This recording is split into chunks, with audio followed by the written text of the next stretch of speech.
Hi everybody, welcome back. So up to this point we have always had our robots on flat ground, whether they were colliding or conservation of energy, conservation of momentum. We've generally only had them flat. But in the real world, that almost never happens, right? We're always going to be on some kind of slope, even if it's just a small bumpy surface or something like that. So we need to learn how to deal with operating on a slope. And on first glance, you might think, oh, well, that's just easy. I'll just do my I and j components like I normally do. And you could.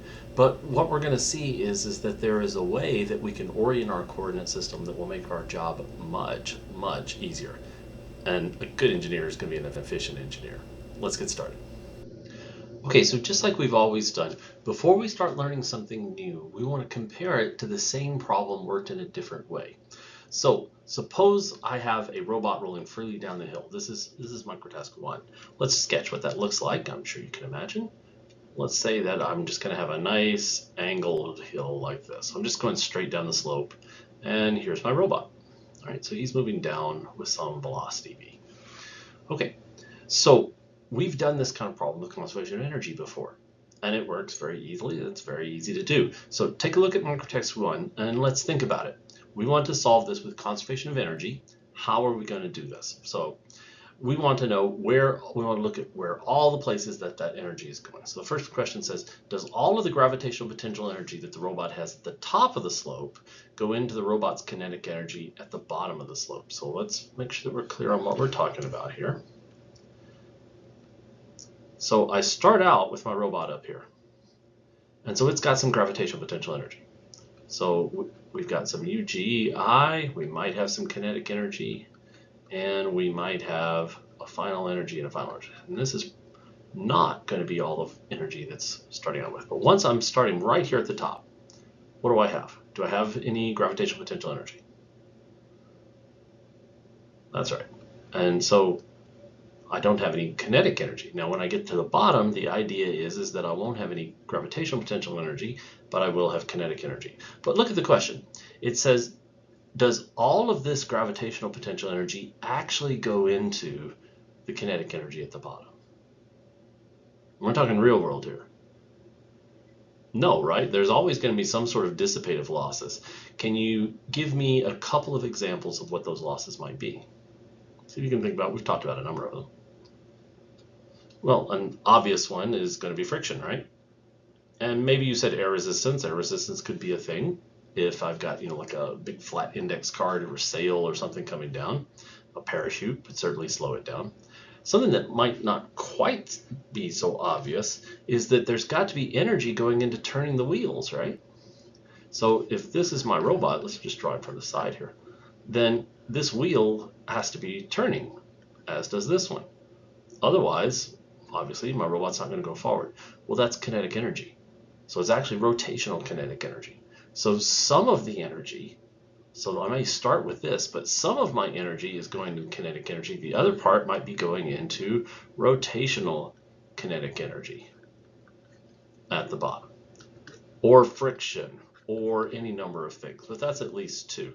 So even though we have solved this problem before, we need to be thinking about what things we were neglecting then, because we're going to neglect them here as well, so that we can make sure that we're getting the same result. So we're saying that the friction and the rotational kinetic energy are going to be small. And remember how we write that in engineering notation? We would say that, for example, I might compare it to my kinetic energy. My final kinetic energy is much greater than the work that's lost to friction. You see, if this number is much bigger than this number, well, then that one's not going to show up. Same thing, I might say that my final kinetic energy is much greater than my rotational kinetic energy. Right? And so again, if this number is bigger than this one, then I'm just not going to be able to see it. It's not going to be able to be detectable. So this type of assumption, we're not just saying the friction is 0, because obviously it's not. If it wasn't 0, then it would just slide, right? So obviously it's not 0. However, what we are saying is that it's small. And so the error that we make in not including this is also going to be small, because we're assuming it's not going to show up within 3 or 4 significant digits with that. Okay, so keep that in mind. That's something that we always have to be able to justify. We can't just say, well, I'm going to ignore it. Well, no, it only in this particular condition can you ignore it. And these conditions may apply in your situation, and that's fine, but you need to be prepared for the times when they don't. All right, let's take a look at the next page then. All right, so we're going to take that scenario, and what we want to do is to figure out what is the kinetic energy, what is the velocity at the bottom of that slope. We want to find the velocity. So we want to find the velocity at bottom of slope. And we're going to do it using conservation of energy because that's how we've done it before. And you may say, well, I don't remember using a wedge. Well, actually, you've done it even more complicated. Remember our roller coaster and our robot that was here? He was just trading that kinetic energy. Well, that part right there is my slope. So it's actually the same thing. It's actually the exact same problem. All right, what I want you to do is pause the video and let's see how far you get. You've done this before. You absolutely can do this. If you need to go back to your notes, okay, but try not to. See if you can solve this using conservation of energy without any prep, without any notes whatsoever. Pause the video and do that now. So it is very important that you do these kind of practices. You're going to find that you're going to be struggling when it comes time for the exam and even on the homework if you don't do this. So if I say pause the video and do it, it really is for your own benefit. You need to do that. All right, so let's go ahead and see if we can match what you have.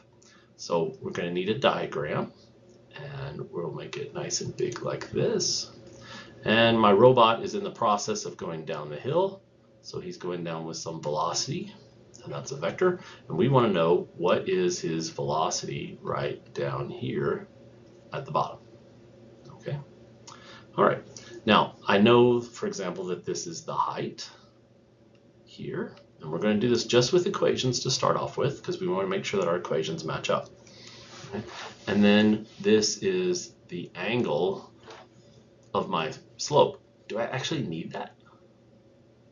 Not if I'm using conservation of energy. Do you see that? Because the energy is not a vector, it's a scalar. I don't actually care what direction I'm going.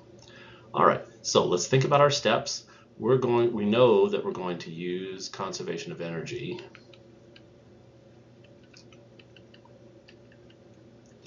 And then our initial is going to be at the top of the slope. And it's going to be just gravitational potential energy. And we know that our final is going to be at the bottom of the slope.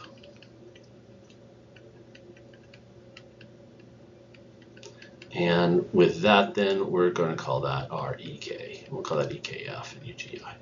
All right. All right. So basically, we know everything that we need to be able to solve this, right? So what we're going to do is we're going to start with, we need to define our symbols. So we know UGI is going to be my initial gravitational potential energy. And offhand, I don't know what that is, but I'll be able to calculate it using my information that I'm given. I guess one thing we probably might want to know is that mass. Now you're going to, hopefully you know by now that mass isn't going to matter. It's going to cancel out. But just so that you know you're cool with it and all that, we'll put it there for now. So G, which is a vector, is going to be our acceleration due to gravity. On Earth, that's going to be 9.81 meters per second squared, but we don't have to be on Earth. This problem is going to work out exactly the same way. And then I'm going to put down here that UGI is equal to mgh. So M is going to be my mass of the robot. And then h, of course, is going to be the height of the slope. Then we also know by looking at our step 2 that we're going to need our things for the kinetic energy. Okay, let me put this off to the side here. So EKF is going to equal our final kinetic energy, and we don't know what that is because that's actually what we're looking for, right? But we're going to get that from our mass, which we've already got, and then we need to know the final velocity, which is what we're looking for. Okay, so I've got 3 unknowns, and I know that I'm going to have 3 equations. Well, you know how to do this. EKF, remember, this is one of our right here. We know that that's going to be 1/2 mv squared. and that's going to be my final velocity here. So I need one more equation. We've already said that's going to be conservation of energy. So you see that our step 2 is giving us exactly what we need to look for. And so we know that UGI, I'll go ahead and write it here, even though we've just shown that there's 0. Let's make that a little bit easier to see. So EKI is equal to UGF minus or plus EKF. And it's okay to go ahead and mark out what's 0. This one's 0, and then this one's 0. Because at the top of the slope, I'm not moving, so my kinetic energy is 0. At the bottom of the slope, I've used up all of my potential energy, my gravitational potential energy, so it's 0 as well. 3 equations, 3 unknowns, we're done. All that's left to do is to do the math, so let's go on over to the next page. So here we're going to end up solving it. So we'll start with our equation. Our UGI is equal to EKF. And so that tells me that I have MGH is equal to 1/2 mv squared. And that's my final. And as we predicted, that mass is going to cancel. And you know from the conservation of energy problems you've done before, it has to cancel. I'm going to solve this for VF. So all I need to do is move my 1/2 to the other side. It becomes a 2. And there finally then my VF is equal to square root of 2GH. Make sense? Now notice that this is not a vector, because as soon as I start using energy, I'm back to scalars. I'm using scalars, and once I switch into scalars, I lose all concept of magnitude and direction. I just have a number there. But that's all we wanted, was we wanted to know, what is his speed? What does the robot's speedometer show when he hits the ground? Now you could write this as a vector though. Think about it. Well, we know that we have our magnitude and direction format. So I could say that my final velocity is going to be whatever that value is, 2GH, at theta degrees. Remember let's draw our picture here. That's theta. So I might say it was theta degrees, let's say clockwise from the negative I hat direction, or however you want to set up your coordinate system with that. So you see that I can turn this into a vector because I know that degrees. I know that angle there. So it's easy to do. All right, so that was quick. It was easy. Anytime that I can use the energy method, I want to. It's always going to be the fastest way. Totally makes sense. It's easy. 3 quick equations and you're done. All right, but let's suppose then that we want to find something else about this. Let's suppose that we want to find it using the forces. And why might I do that? Well, what if I need the time to go down the slope, right? I can't do that with the energy method. You know, what if I've got other forces that are acting on it? I don't at this point. It's that we're going to be talking about. But I'm going to need to end up using forces. Well, in this case, I'm going to have the only force I'm going to have come into play that's going to be pulling me down is going to be gravity. So let's find the final velocity, which we know now is the velocity at the bottom of the slope, using forces. We should get this answer. If we don't, we did something wrong.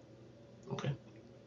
So our diagram now should have all of our forces involved, and there might be one that you're not remembering, but we'll talk about that in just a second.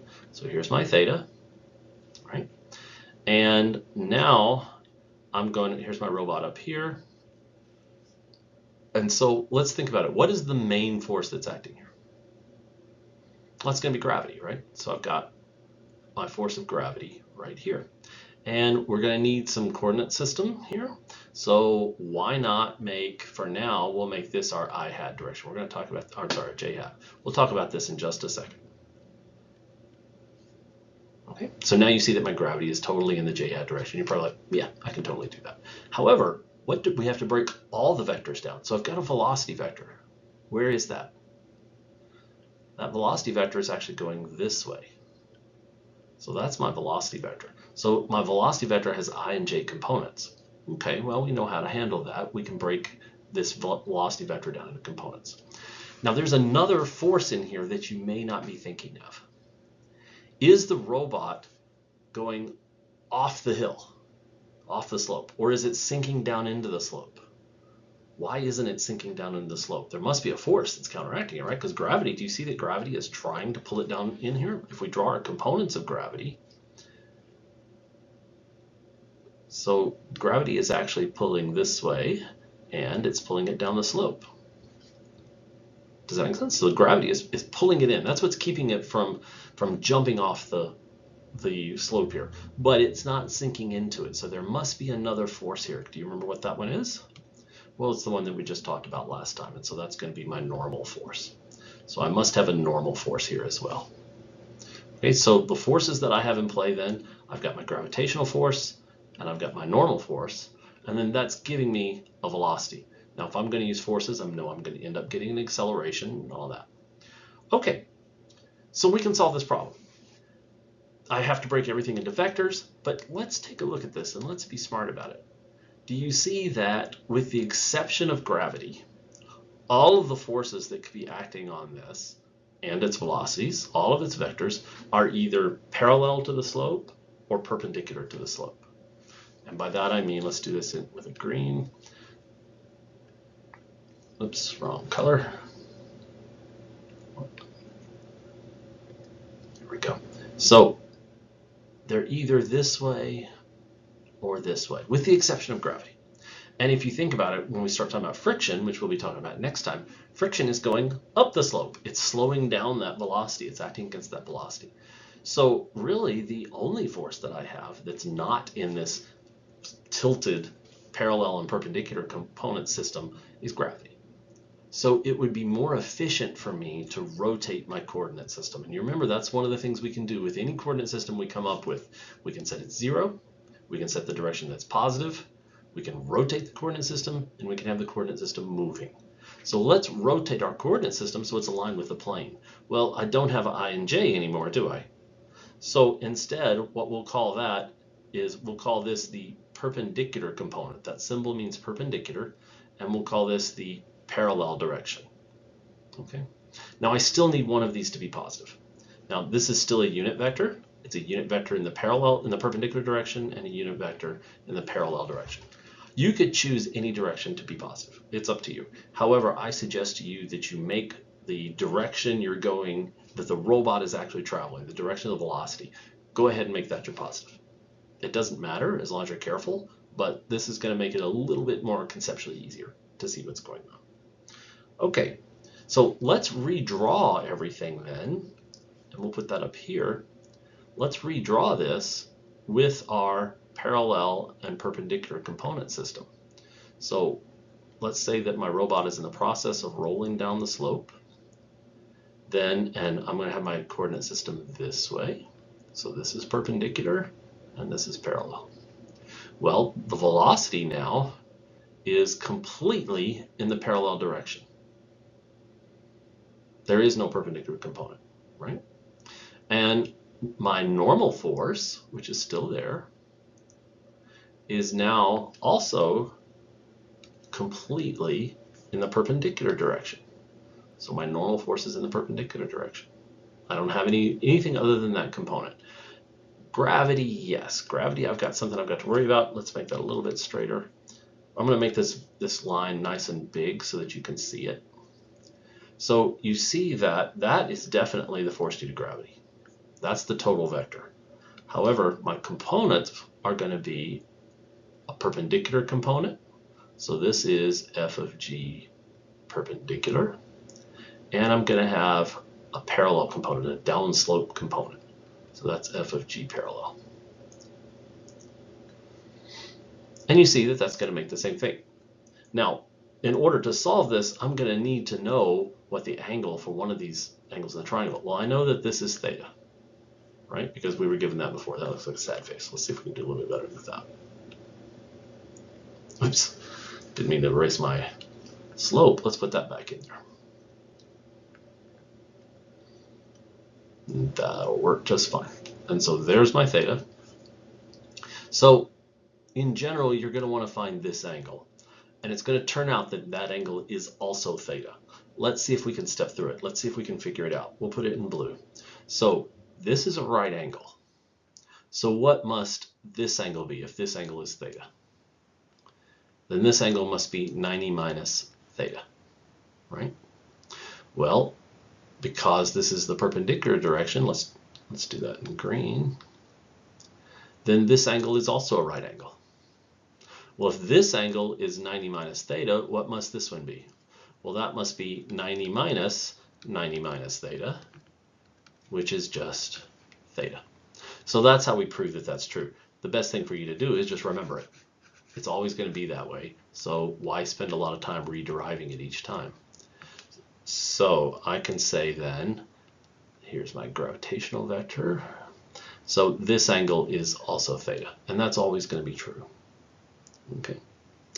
All right, so our first step then is we're going to have to break these things down into components. Let's look on the next page.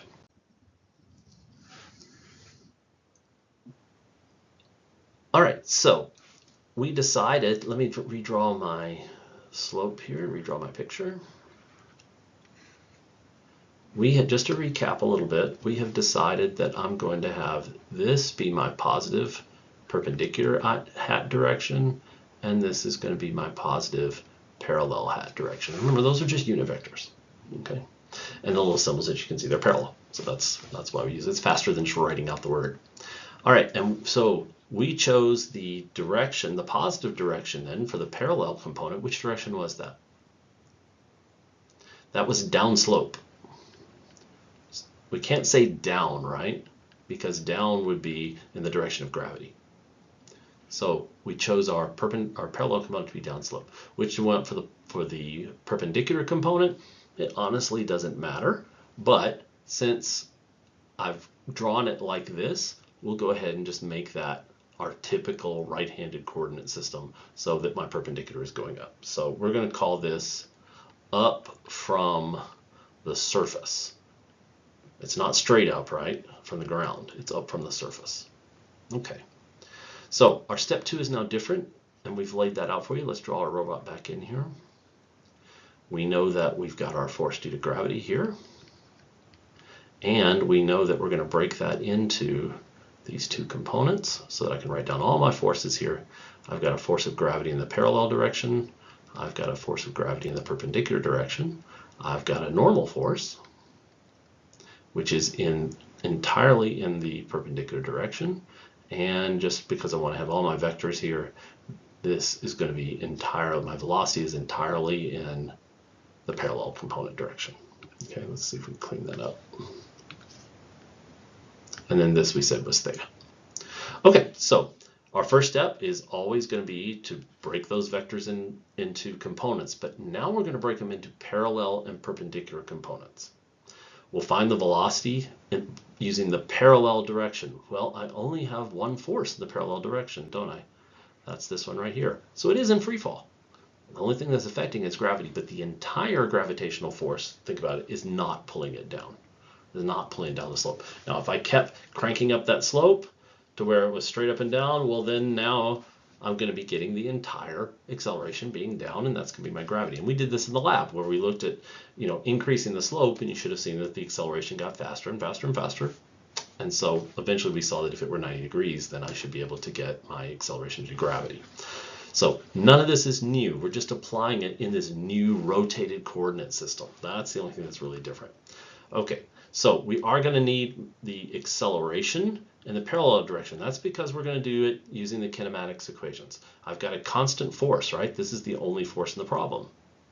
The only force that's going to be pulling me down the slope. I actually, at this stage, I don't care about these two because they have to be equal to each other, don't they? Let's write that down right quick. So the sum of the forces in my perpendicular direction have to equal 0. It's an equilibrium, right? Because I'm neither going down into the slope nor am I coming out of the slope. So that tells me that f of g perpendicular plus f normal perpendicular must equal 0. Well, what direction is this one? We said that this was in the positive direction. We said that this was in the negative direction. So bringing my FG parallel or perpendicular to the other side, I get FG perpendicular is simply equal to F normal perpendicular. So it doesn't tell us anything terribly interesting. It just says that, hey, the normal force is balanced by the gravitational force, which makes sense, right? It's the gravity that's pulling it against the slope and causing that normal force. The reason we bring this up is it's going to turn out that normal force is what's causing friction. So we're going to get to that in our next lecture, but I wanted you to be able to see where that comes from. For this problem, though, we don't have any friction. We're not dealing with friction. We said that it was small. So the only force that's coming into play then is going to be this parallel component of gravity. So I'm going to be using the kinematics equations then. So just on the parallel component, because that's all I need. That's the advantage to rotating this coordinate system. I no longer need to worry about the perpendicular component at all. So whereas if I kept my coordinate system with the I and the J, then I would have to break it into two components, then put it back together at the end. Because I've rotated it, the only one that is causing any motion at all is going to be in that parallel component. Okay, so we're going to need the acceleration, obviously, to do kinematics. Well, that acceleration is going to be only in this parallel direction because my only force is here. What is the value of the acceleration going to be? Well, think about F equals ma, right? And it's going to be the sum of the forces is equal to ma. Well, the sum of the forces in this case is just F of g parallel. So that tells me that A must also be in the parallel direction. Remember, because these are vectors, they have to balance on each side of the equation.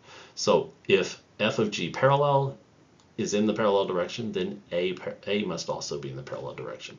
And so that tells me that A parallel, which is what I want for this component, is going to equal F of g parallel over M. Just to jump ahead just a little bit, we'll need to figure out what that component of F of g is. It is not this. That's where people are going to get messed up. This is F of g, not F of g parallel. We're going to have to break that into components, but we'll do that. Okay? All right, so we're set up now.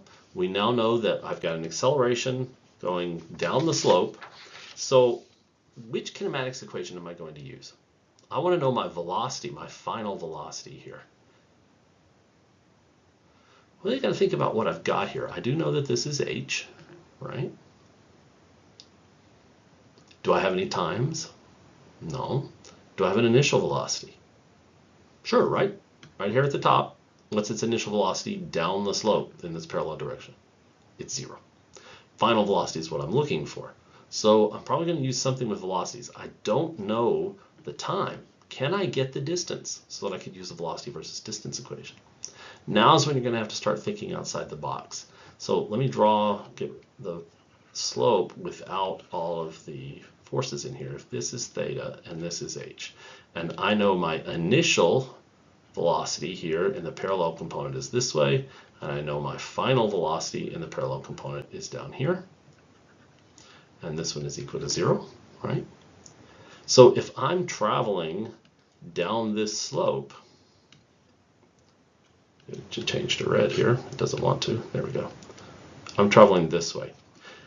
You could think of that as simply being, here's my this, and here's my this,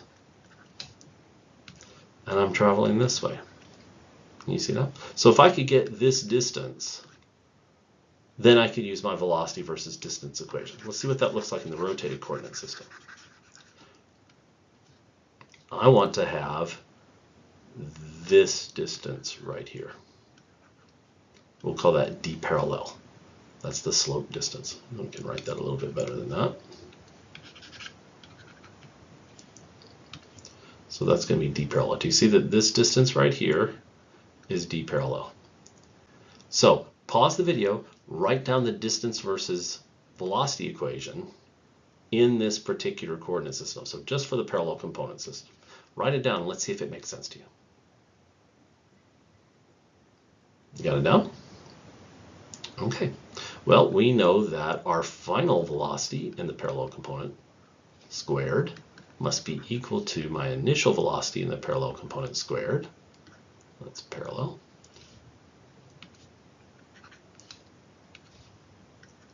Plus what? It's going to be 2a parallel times my distance, which we are using the symbol d parallel for that. And we know that that one's 0. All right, so this gives me a way for me to get my velocity down the slope, right? And what I need then is I need the acceleration. Well, okay, I've got that almost, because I'm going to need to figure out my component of f of g, but I can do that. And I also need to know that distance down the slope.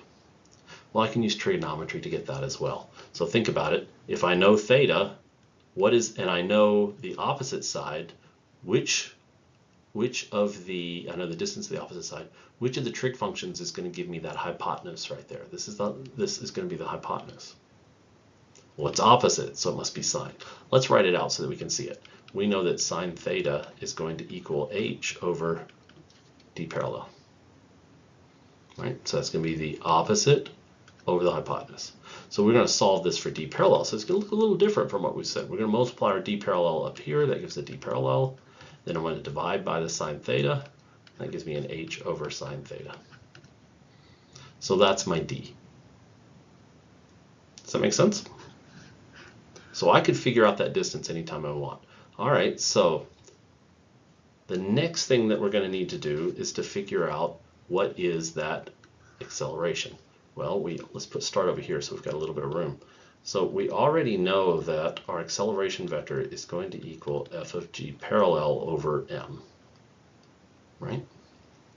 Okay, well, what is f of g parallel? Let's redraw that triangle here. Let's do this in red so that we can see what we're doing here. So here's my f of g. This is f of g, the actual gravitational force, which is equal to mg. Then I've got this. This is the f of g perpendicular, and this is the f of g parallel. So which one am I looking for? I want f of g parallel, and we said that this was theta. Which trig function is going to give that to me? Now be careful when you're looking at this. Where is my hypotenuse?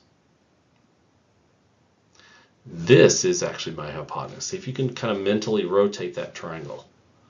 Do you see that? That's where a lot of students will mess up, is that that's actually the hypotenuse there. So again, this is opposite over the hypotenuse. So I'm going to use the sine.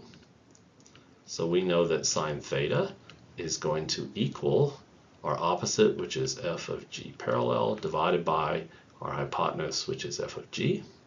I'm wanting to find f of g parallel. So f of g sine theta must be equal to f of g parallel. Plugging that back in over here, I know that a parallel then must equal f of g sine theta over my mass. Well, f of g, remember, is just mg, because that's f of g is the actual vector here. See, that was the hypotenuse. So that gives me mg sine theta divided by m. Well, that mass cancels as we knew it had to. So I'm going to put that over here where I can see it. So my acceleration, the perpendicular and the parallel component, is going to be g sine theta, which is exactly what we got when we were working in the lab. All right, so now I've got pretty much everything I need to do. I've got my kinematics equations. Let's just write down everything that I've got here. I've got d parallel is h sine theta. I know that v parallel, I'm done. That's all that I need.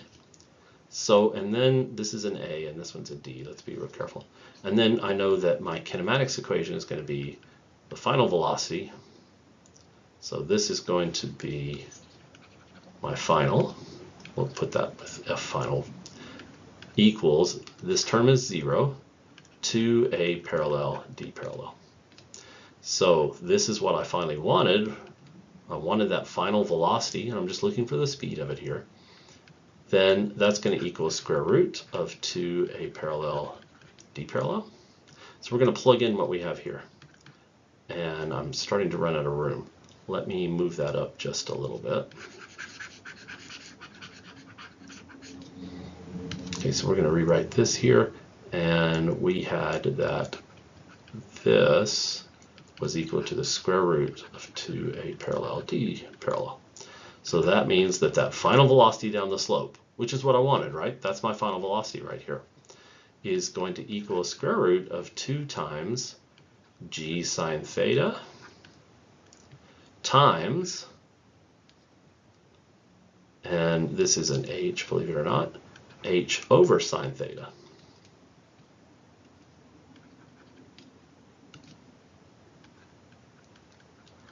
And look at that, my sine theta is completely canceled.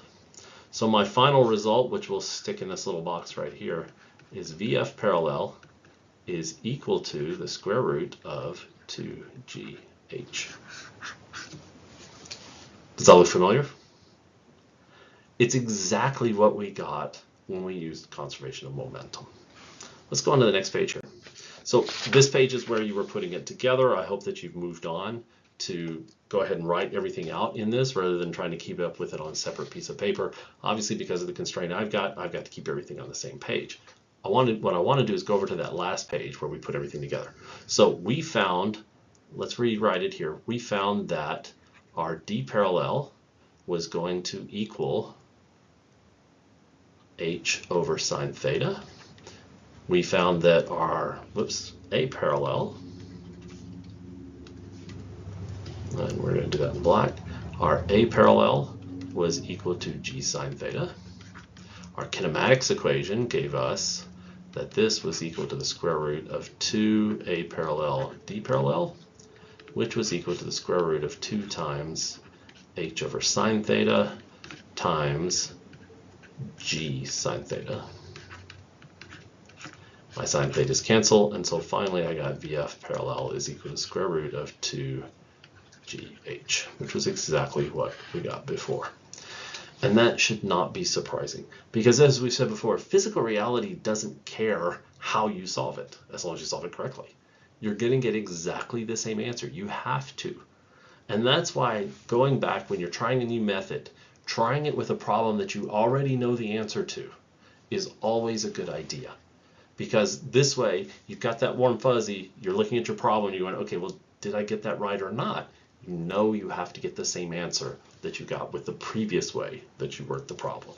All right, so that's the important thing. And the only thing that's really new here is that we have this rotated coordinate system. So here's my slope. This was theta. And we said that we have a perpendicular or a parallel, oh, I'm sorry, this one's perpendicular component, and we had a parallel component. And the only thing really that was going to be, for now, that was going to be not in these coordinates was we had gravity.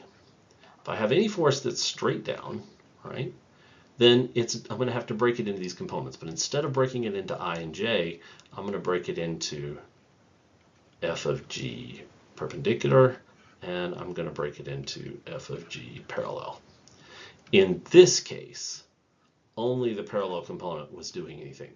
F of G perpendicular was just counteracting F normal, which was also the perpendicular. What we're going to find in our next lesson is that I also have a force of friction that's going back up the slope. It's slowing me down as I'm trying to go there. So it's opposing this F of G parallel, which means this is also in the parallel direction. So my total force then in the parallel direction is now going to equal negative F of F parallel plus F of G parallel. And so that's how I'm going to get my force, that's how I'm going to need my force of friction, and we're going to learn that the force of friction actually comes out of this normal force, and that's what we're going to be working with. But we'll cover that next time. So as we've seen, there's no new physics here, it's just kinematics. It's the same thing that we've been using for a long, long time. The only thing that's really new here is this idea of rotating the coordinate system. And the only reason we do that is to make our job easier. And you may say, well, you know, I don't want to learn anything new. I understand I and J, so I'm just going to do it in that. That's going to be a mistake. It's because then you're going to have to break down every single vector into I and J components. The chances of you making a mistake in that are pretty high. Then you're going to have to start figuring out which components to add. Make sure you're keeping up with your signs. The chance of making a mistake again is pretty high. As opposed to simply rotating that coordinate system, now most of your vectors are simply in one dimension. And so all of the things we've learned up to this point where we've been working in one dimension apply in this case. You only have to be careful about those that are not in the parallel and perpendicular direction. Gravity is going to be a big one. There may be a couple others that we have to deal with, but in general, most of them are going to be in the direction of this rotated coordinate system. So remember, a good engineer is an efficient engineer. So take advantage of these tricks that we can use to make your job easier. We'll see you next time.